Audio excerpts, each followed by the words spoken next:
ladies and gentlemen, and welcome to the Next Radio Station, your source of engaging and thought-provoking discussions about the heartbeat of our neighborhoods and towns. I'm your host, Sarah Mean, and today we have a special topic to delve into: community identity. Our communities play a vital role in shaping our lives and providing us with a sense of belonging. But what exactly is community identity, and how does it impact our lives? To help explore this topic, we have two fantastic guests with us today: Dearborn Heights City Council President Mr. Dave Abdallah and Wayne County Commissioner Mr. Sam Baydoun. Welcome to the show, Mr. Abdallah and Mr. Baydoun. Could you both introduce yourselves and tell our listeners a little bit about your upbringing here in the city and your involvement in our community? We'll give each of you about 3 minutes for your brief introduction. Okay, great. Well, first of all, thank you for having us here. This is our honor. I am so impressed with this particular radio spot here. It's absolutely beautiful. But I'm also very, very impressed with the professionalism that I've seen here. So this is absolutely beautiful. My name is Dave Abdallah. I currently serve as a city council president in the city of Dearborn Heights. I've been on the city council for 8 years now. I'm very engaged in the community, very active in the community as far as the community outreach. I also serve as a commissioner in the state of Michigan, and it's called the Middle Eastern Affairs Commission. That's an appointed position in the state of Michigan. And I serve on 5 other board of directors, and a lot of it is just to give back to the community. As far as my day job or my paying job, I've been a real estate agent for about 35 years now with Century 21. I'm married with 3 kids, adults now. I call them kids, but they're adults now. And I've got my 2 beauties, which is my 2 beautiful granddaughters from both of my daughters. And that's Rhonda and Alina, who are married. Hisham, my son, is still not married. He works with me also in the real estate business. And I've been a resident in Dearborn and Dearborn Heights since 1976. I came here when I was 10 years old as an immigrant from Lebanon. And looking forward to this interview. Thank you. Again, I'm Sam Baydoun. Just to give you a little bit of background, first of all, thank you for having us here. Such a beautiful setting. I came from Lebanon in 1978 at the height of the Lebanese Civil War. I was 15 years old. I went to Fortson High School. I'm a product of Dearborn Public Schools, Henry Ford College. Then I went on to Detroit College of Business. I have a bachelor's degree in business. Like my colleague and my friend for many years, Dave and I joined Century 21 around the same time. I've been in the business for about 36 years. In 2018, I decided to give back to the community that made me who I am. I ran for public office. I became the first Arab American to serve on the Wayne County Commission from the city of Dearborn. I've been on the commission since 2019. I serve on several committees within the Wayne County. I also serve on several boards within the Arab American community, and I'm excited to share this beautiful experience with all of you. Thank you. I'd like to correct Sam. Sam was very gracious in saying he decided to get back in 2018. Myself and him before me, quite honestly. He's been involved and active in the community at the very minimum 20, 25 years. So he's very humble to say since 2018, but that is just at the elected level. But many years previous to that, he's very, very active in the community, as I have been.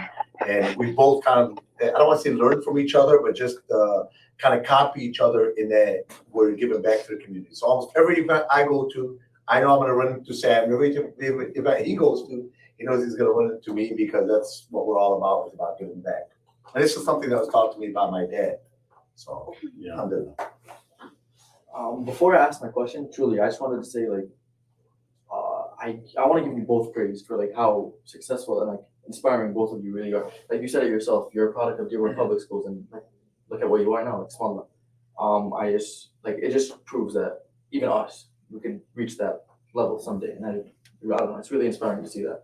Absolutely. So I just wanted to ask, could you provide us some insight into your priorities and your goals as the City Council President for Mr. Abdallah, and then the Wayne County Commissioner for Mr. Baydoun?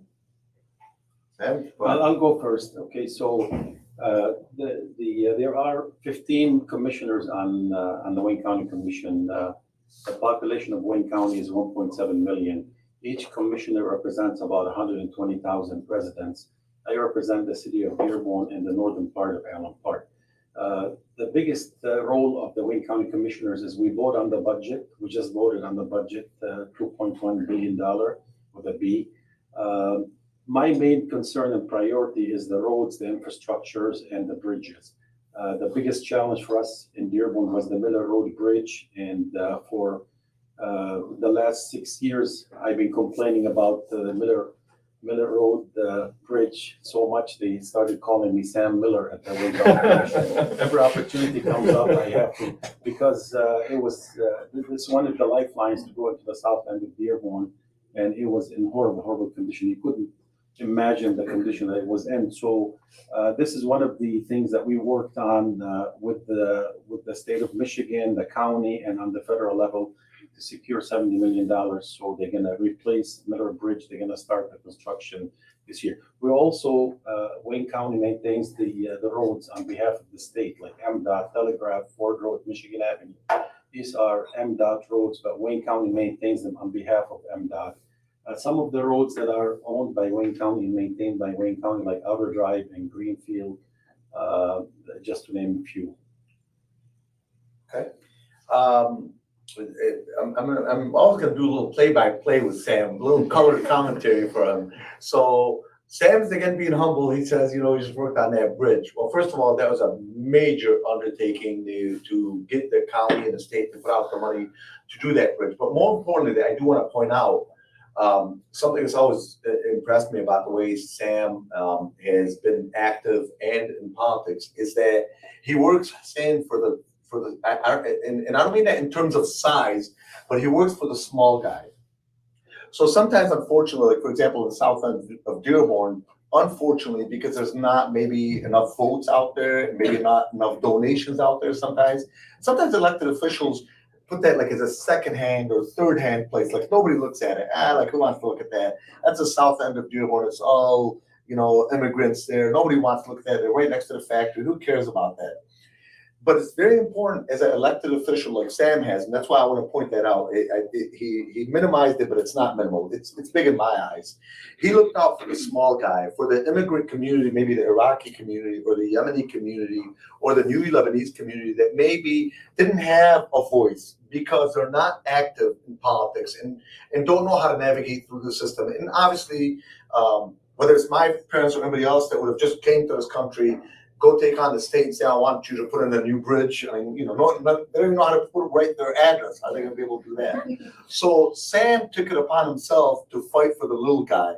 And that impresses me because, you know what, you're looking out for people that not necessarily can't look out for themselves in terms of intellect, because they're obviously very bright people, but in terms of not knowing how to navigate through this country's infrastructure. And he took it upon himself to fight for the little guy, and God bless you and your family, Sam. That was a beautiful undertaking. Thank you, Dave. That's very thoughtful. Well, as you know, I noticed the little stuff, and I noticed when you fought for that, I thought that was a very nice undertaking for the immigrant community. So God bless you. So as far as myself, I've been on the city council, as I mentioned, for 8 years. I've been a city council president for 2 years, and then prior to that, I was city council, what they call pro tem, kind of like a vice president thing. I'll tell you what we have worked on and will continue to work on, because as you know, in government, you know, most things that are worked on, they're not a one and done. They're not, you know, let's buy this bottle of water, we bought it, all right, we're done. It's a continuous process with many, many balls being thrown around, many, many things being done at the same time. So it's not like something you work on for 20 minutes and it's done. So for example, Sam Baydoun didn't say, yeah, hello, state representative, can you put me in a bridge? Sure, Sam, we'll take care of that for you. All right, the bridge is done. It's not that simple. It's a fluid, ongoing process. So these are things that we've worked on. We've worked on, first of all, Van Born corridor. As a lot of you may or may not know, Van Born, is connected right parallel to the city of Taylor. And we found that not a lot of businesses were opening up in that particular area. So we started focusing on putting in the type of infrastructure where everybody has to follow the same general look in the area, so we can encourage more and more businesses to open up in the area. The other thing that we've worked on is on the Ecorse Creek. I'm sure some of you have heard over the years about different flooding in the city and what have you. And one of the things that we've focused on consistently, unfortunately, to fix that, we're looking at $350 million. So the city of Dearborn Heights does not have $350 million. So we have to work on people like Sam Baydoun to get approvals from the county and at the state level with different state representatives to bring in the funding to fix that creek and overflow problems. That's something else that we're working on. One of our biggest responsibilities as a city council is twofold. One of them is a legislative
that we notice why some of the older generation do not vote as much is they come from a mindset of, and even my parents have it, quite honestly. I always have to have a debate with them. Like in the old country, in the Middle East, your vote probably doesn't count as much because there's sometimes games played, there's whatever, like you'll have one president running for office and he'll get 100%. How do you get 100% of, 68 million residents? It's almost impossible. But that's the type of stuff. So they feel like their vote doesn't count, so they don't go out and vote as much. As far as the communities where their maybe the income level is not as high, sometimes there's a direct correlation between the amount of voters that go out and vote and the education level. And immigrant communities will tend to be, newer to the country. So it's usually the younger generation like yourselves that start taking into the education system and start to vote more. Again, that's changing for the better, and it leaves us a lot of hope. Like yesterday, for example, the council members that won in Dearborn Heights won with 1,500 votes. That's a wedding. It's an Arabic wedding. It's Give or take, yeah, it's crazy to think that that's the only number of people that voted throughout the whole city. So that's something that's got to be worked on for all nationalities, not just the Arab American community. Mr. Baydoun, what are your thoughts? Yeah, just to echo what my friend and colleague Dave mentioned. So, like in the city of Dearborn, Arab American involvement in the election process has been on the rise. So, I was one of the founding members of APAC, the Arab American Political Action Committee, in 1998. The reason why we came into existence because we wanted to get organized. Our votes and efforts were fragmented. We were not on the political map. In 2000, in 2000 to be exact, or 2001, I believe, we defeated the first bond that was put on the ballot in the city of Dearborn because it wasn't fair for our children. Involved a lot of busing from the south end of Dearborn to the west side of Dearborn, and because of the involvement of APAC and all the activists, we were able to build a new school on the south end of Dearborn and the McCullough Eunice, where we stayed in Dearborn. That's because of the efforts that we put back then, because of the bond, and then we defeated the bond twice, and that's how the Arab American community started becoming more politically involved and organized. When you have a political action committee, like you are licensed to be biased. We would interview candidates and we would issue endorsements based on if these candidates are going to serve the interest of the Arab American community. The percentage of voting in the city of Dearborn in terms of the Arab American community, I believe, is more than 50% of the registered Arab American voters, and that continues to increase. I'm very proud of this young generation, to be honest with you, Dave. The Instagram, the TikTok generation, they're very active, and a lot of things going on in the world. And I think in 2024, you will see a big participation in terms of voting in the area of Dearborn and Dearborn Heights. And a lot of that social media started as an entertainment type of venue for the younger generation. Oh, look what my friend did, look what whatever did. But now it's delved into the political sector, and it's being used by politicians and to get word out on different things going on in the world and community. And Dave mentioned something about every vote counts. That was true in 2000. Many of you were not born in 2000, probably, the young students here. Al Gore lost the election. It came down to Florida. It was like 300 or 550 votes. So every vote does count, even though we have an electoral college, in the United States for the voting system. Each state has so many delegates that they cast their votes at the end of the election when they certify the election. But every vote does count, and I do encourage all young people to be involved, even if you want to serve on any committee. Work the polls, work with a campaign. This is how we shape the new leaders of the future from our community. Excellent points. With both your diverse backgrounds and experiences in our community, I'm sure we'll have an enlightening discussion. So let's start by defining community identity. How would you both describe it, and why is it so important? I'm gonna let Sam go with this one first. I don't want to be first every time. You know what? I'm gonna tell you something. I can honestly, with pride, I can tell you that the Arab American community in Dearborn and Dearborn Heights are probably one of the most successful communities in the entire country in terms of business owners, professionals, doctors. You name it. I mean, when I was going to school, when I went to Fordson High School, it was unheard of for students to go to Harvard or Ivy League school or Stanford or the University of Michigan. Now, Or to get a scholarship there on top, not just going there, but get a scholarship. I had to, I had a soccer scholarship. I was good in soccer. That's how I got my free education. Yeah. You have some of these very smart, intelligent students right now going to these big universities, and they're shining on the national star. Absolutely. And they're working. I'm telling you, there's young Arab Americans that graduated from Fordson High School. My nephew was one of them, Bilal Baydoun and Abbas Alawiye. These are the young Arab Americans who are working on Capitol Hill, working with members of Congress, and they write their speeches, and they're very, very talented. I'm very proud of this community. This community is on the rise, and we will continue to grow. Thank you, Sam. For myself, in terms of identity, it's always been a complex issue in my family and in my mindset, but it's something that I've always focused on. In that, you have to, assimilate, in the American community. When I say, in quotes, an American community, so we all have to assimilate, and we all have to work, of course, in America. And we work with all kinds of people, everyone. But in the same token, one of the things with community identity, the way I took the question is, and it's something I've always focused on, I don't want my kids, and I keep calling them kids, but they're adults now, but I don't want my kids to forget who we are, where we came from. So I want them to be Americans, but in the same token, I want them to be Arab Americans.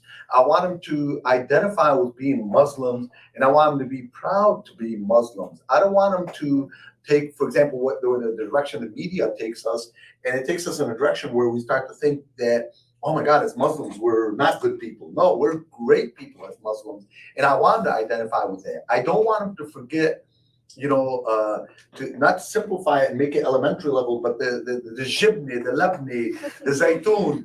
I want them to know these things. I don't want my kids to say, what's zaytun? That would make me go like absolutely bonkers.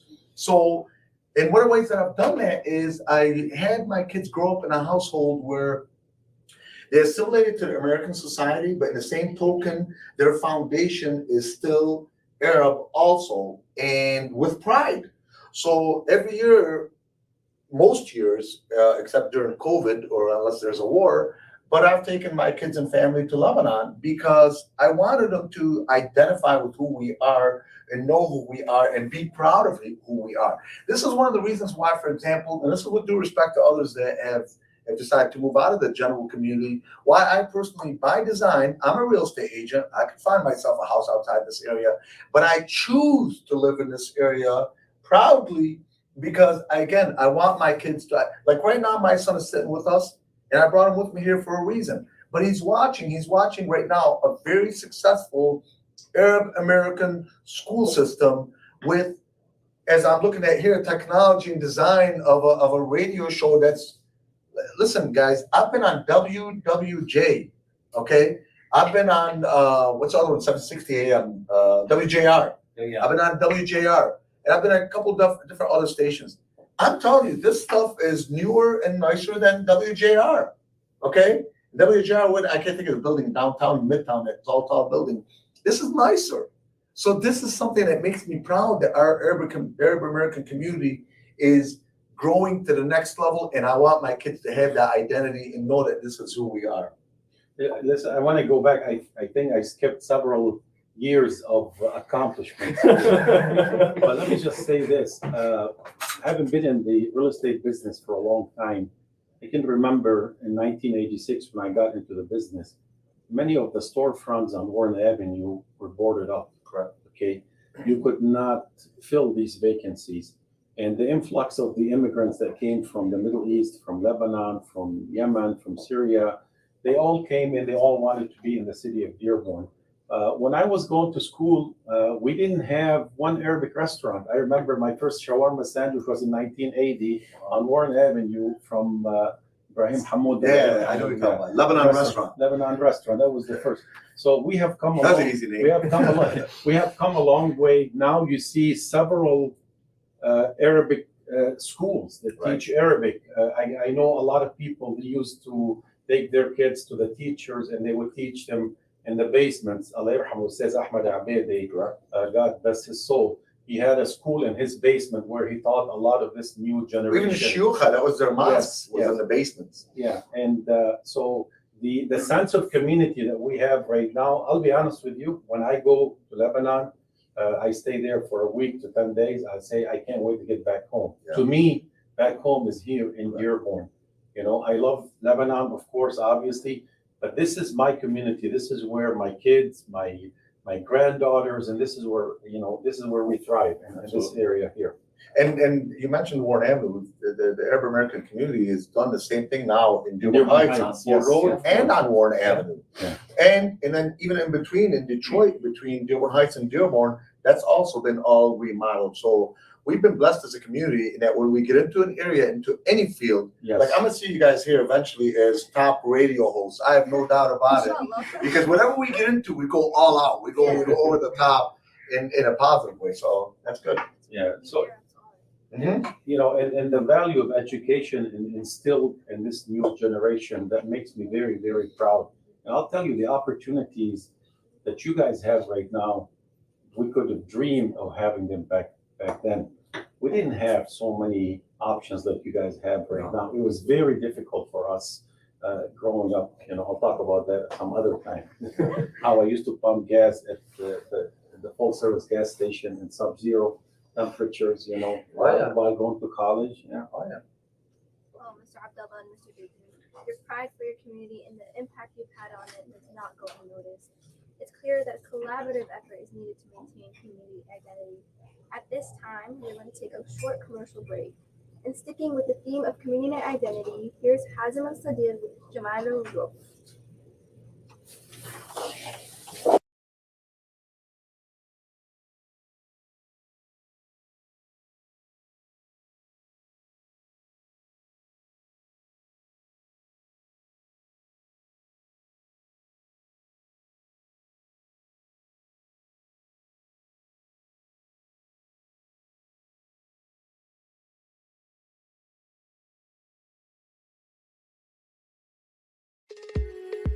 HES Academies have been serving the Detroit metro area for over 23 years, promoting academic excellence, leadership, and cultural diversity, ranking as some of the top schools in the state of Michigan. Our pre-K through 12th grade students enjoy tuition-free, state-accredited education by STEM certified and highly qualified staff with no geographical restrictions, and with advanced placement, college dual enrollment, scholarship, and Arabic language programs.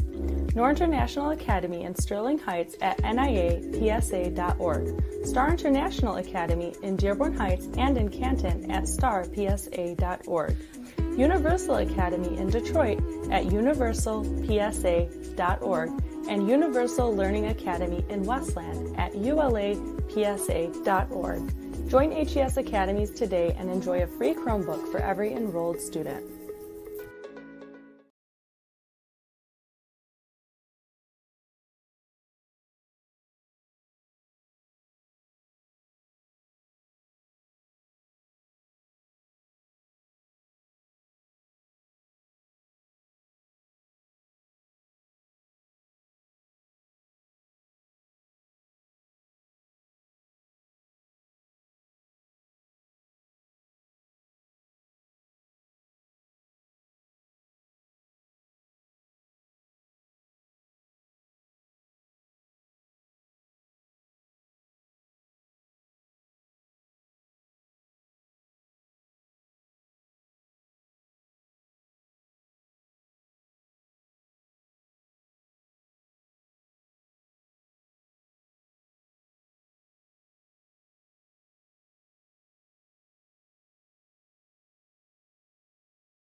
Welcome back to the Nest Radio Station.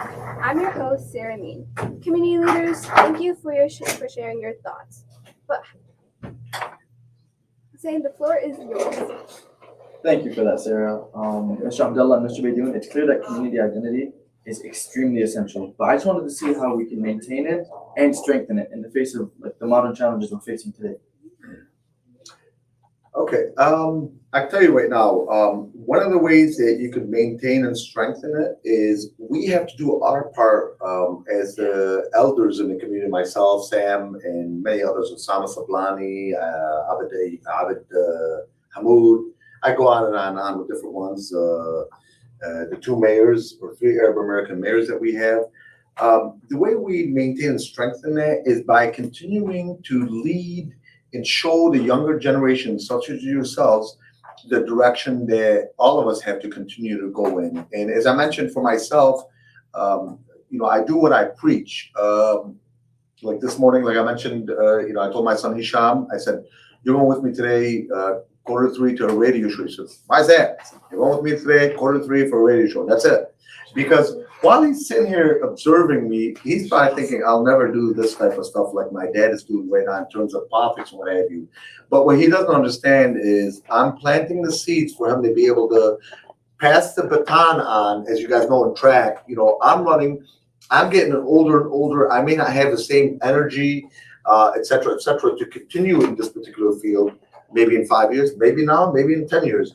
But eventually, I want to pass the baton, whether it's to my son, whether it's to you, Hussein, whether it's to Sarah, to whoever else, to continue an engagement with the community and with the elected officials, and maybe being elected officials yourselves. Because if you don't, you will not have representation. And when you don't have representation, unfortunately, you get into not as strong of a situation with your local governments and national and state governments.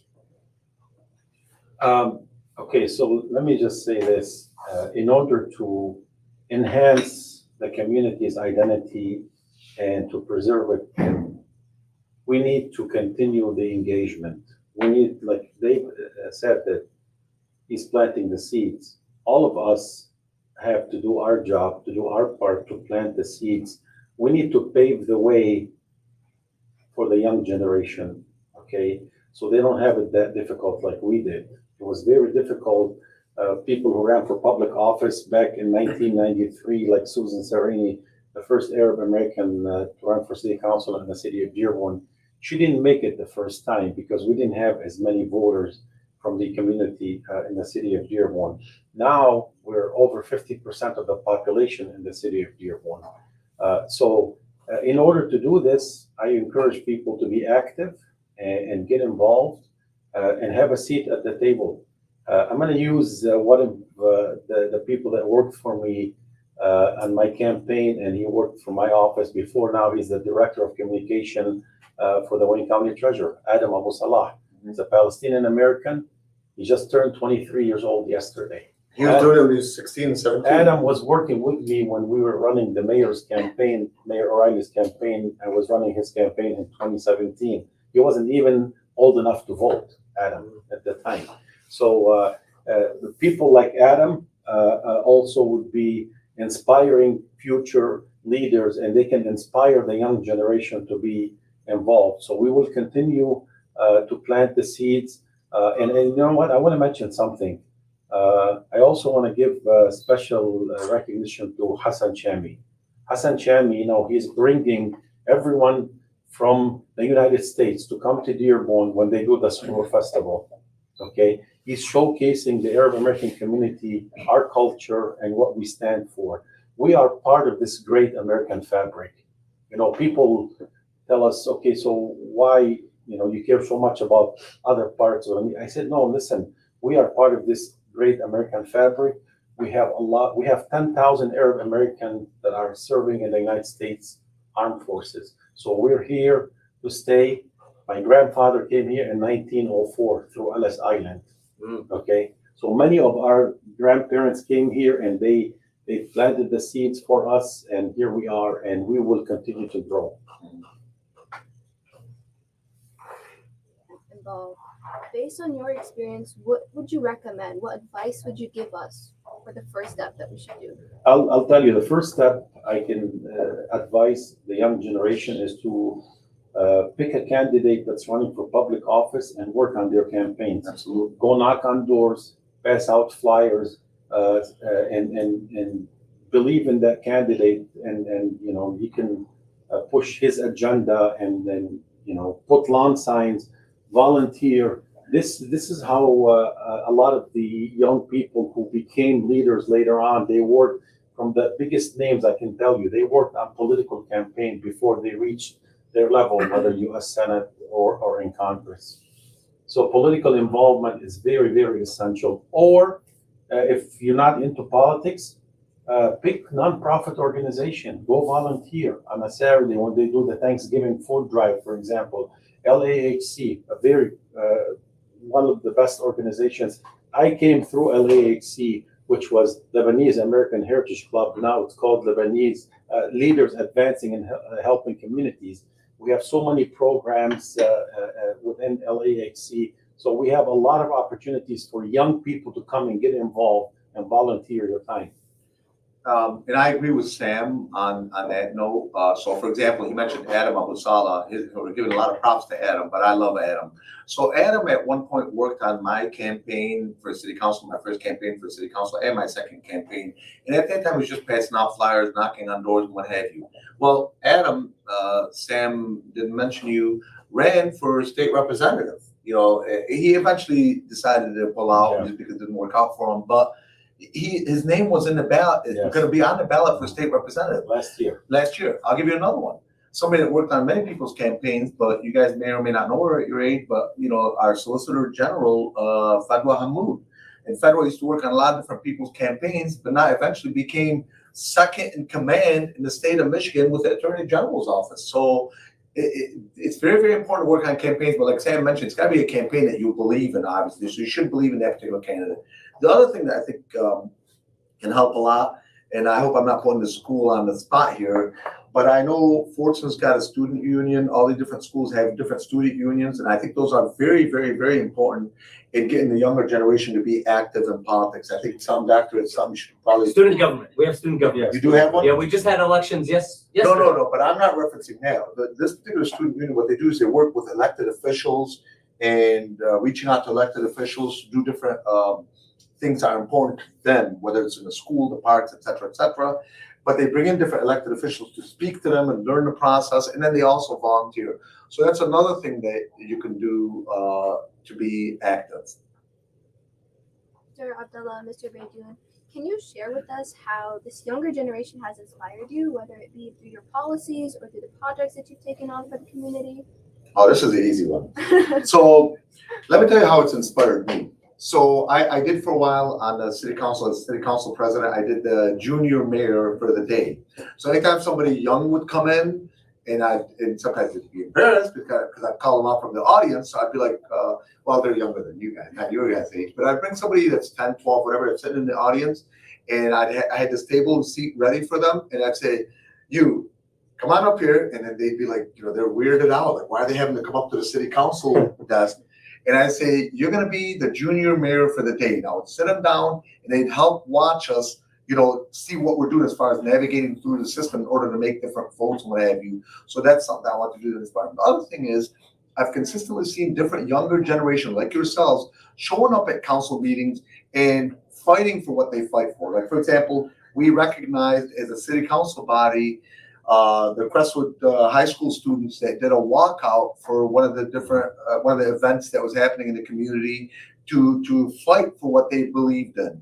And we recognized them at the city council because that was very inspiring to me. I mean, I went back and thought, like you guys look at me and Sam right now and you think, oh, wow, look at these guys. These are elected officials. You know what? Back when I was in high school, I barely spoke English. I didn't do any of this stuff, okay? But now I'm seeing the new generation that are 15, 16, 17, 18 doing things like you guys do. You guys have no idea how impressed I am with what the younger generation is doing to be active. You know, I belong to different WhatsApp groups that, as Sam also belongs in. And we see the different things the new, talented, younger generation are doing. You happen to mention, Hassan Shami. Hassan Shami is still in his mid-30s, I believe, if I'm not mistaken. And there's many, many younger generation that are in the early 20s that are holding elected officials accountable, calling them out, sending them emails, sending them letters, asking questions when there's different speeches going on, to be active in the community. So these are things that I watch and I think, oh my God, everything I do is still not enough. Look what these new young generation are doing. That inspires me even more to take it up another notch to the next level. Yeah, I'm very inspired by the activism of our young generation. I mentioned Adam Abu Salah, but I'll mention a couple other names. Hussein Dabaja, he's been working on political campaign. He's my legislative director. He's been working on political campaigns for over 10 years right now. Hussein will break down the numbers for you. If you're running for public office, Dearborn Heights, or any city, he will tell you how many votes will be on primary day, how many people will vote on election day, and how many votes you need to win. Al-Abbas Farhat, he just turned 23, I think he was 22. And they got elected. He got elected last year. He's a state representative. He worked on my campaign in 2018. So I am very impressed by their social media skills, their writing skills. Yeah. I mean, these kids, they're Amazing. teaching me stuff about social media that I knew nothing about. Yeah. Community leaders, inshallah, in years to come, and also one from the European city, the place where I was born and raised. As community leaders, what steps should we take to ensure the community identity is strong in the general area? So obviously, for me and Sam, we work at two different facets of government, as you are aware. There's a multitude of different levels of government. There's obviously your federal level, which is United States. Then there's the state level. Then there's the county level, which is what Sam handles. And then I handle at the local level, which is specifically in the city. The things that we have worked on and will continue to work on, and again, we just work with different facets of it. But in my particular case, as a city council president, we have worked with the school system, whether it's this particular school, the Westwood School District, et cetera, on continuing to have good collaboration between the local city government and the school systems. As you are aware, there are two different entities, but if they don't work together for the betterment of the community as a whole, then nothing gets done. So sometimes in the past you had it where it was different little flexing to see who's going to be more powerful, but then they're all about the recognition versus being all about giving back and creating better things for the community. That's something we've worked on. The other things that we've worked on is bettering our parks. Like, for example, the park near here, Van Houten Park off of Silvery Lane, we just put it in our budget and we've gotten some grants, and as you've seen, everything's being ripped out and new water, I don't know what they call those sprays, now I'm blanking out, not water park. Splash pad. Splash pad, thank you, I blanked out on the name. New splash pads are being put in, some work on some basketball courts, et cetera, that's something else we're working. The other things we're working on, continuing the community and having people want to move into the community, and myself and Sam probably would be one of the most aware of it based on both being real estate agents in the area. When people are moving into an area, they look for two primary things: safety, okay, which is services that are provided by the city, okay, parks, and schools. And these are the things that both of us continue to work on with different entities. Like I mentioned, every time I go to an event, I'll see Sam there or he sees me there, because we're working with facets of the community are like a collaboration. It's like all my fingers here being put together. And if all fingers and hands are not working together, things don't get done. So we continue to work on, just because, like, for example, he's at the county level, it doesn't mean that our city won't work with himself and with the Dearborn Heights representative, Commissioner David Kniesing. These are things that we work on. We also work on making sure that we have relationships across all levels. Like, I have, for example, mentioned Osama Sablani, which is the editor of the Arab American News. But he's somebody that can pick up a phone and call on his cell phone, anybody from the top on down, definitely in the state level, and even at a lot of the national level. These are people that we work with to try to continue to create harmony in the community for people like yourselves when you, inshallah, get married and raise a family. So again, the future is very bright for the Arab American communities in Dearborn Heights, and Southeast Michigan. Dave mentioned the parks. We're planting the seeds through the efforts of Wayne County Executive Warren Evans and his deputy Asad Turfi, working with the mayor of Dearborn, Abdallah Hamoud, Mr. Hamoud.